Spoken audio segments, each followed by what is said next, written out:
Hey everybody, it's Zubin.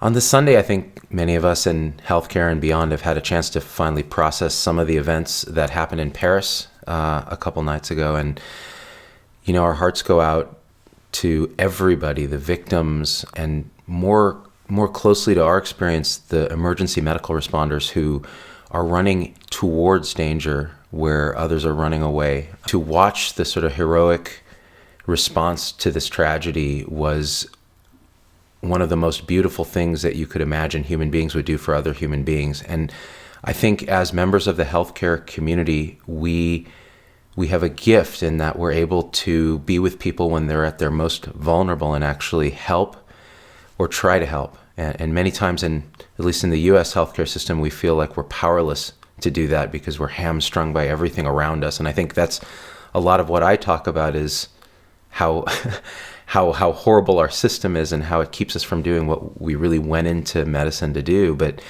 when you see something like this happen, where these sort of tendrils of barbarism reach out and try to grab us as we're sprinting ahead, towards a better world, towards increasing circles of care for not just ourselves and our family and our tribe and our community and our nation, but for our whole world. And then beyond that, to all conscious creatures. That is the inevitable evolution of human consciousness and progress. And we need to keep sight of that. And the fact that these sort of tendrils of barbarism are reaching out to pull us back is actually a sign that we're going in the right direction.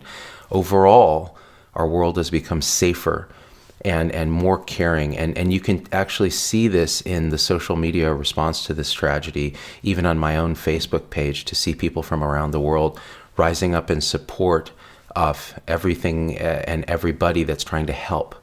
So I think I speak for many in the healthcare community when we offer our solidarity and brotherhood with those men and women in France who are fighting to help.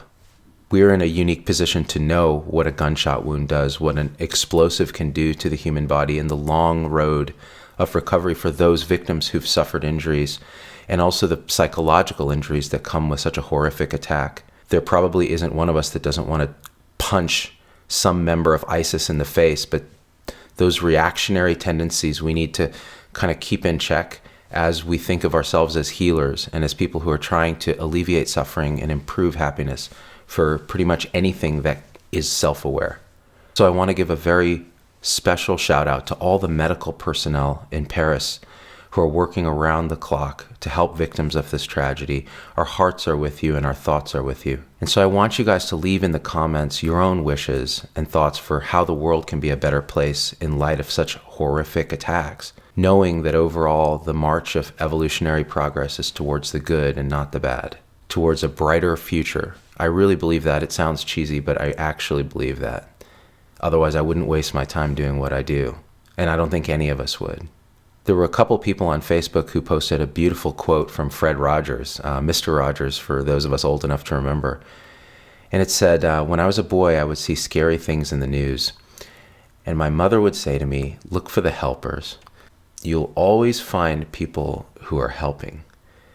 And those of us in medicine know that it's a sacred gift to do what we do, to be the helpers.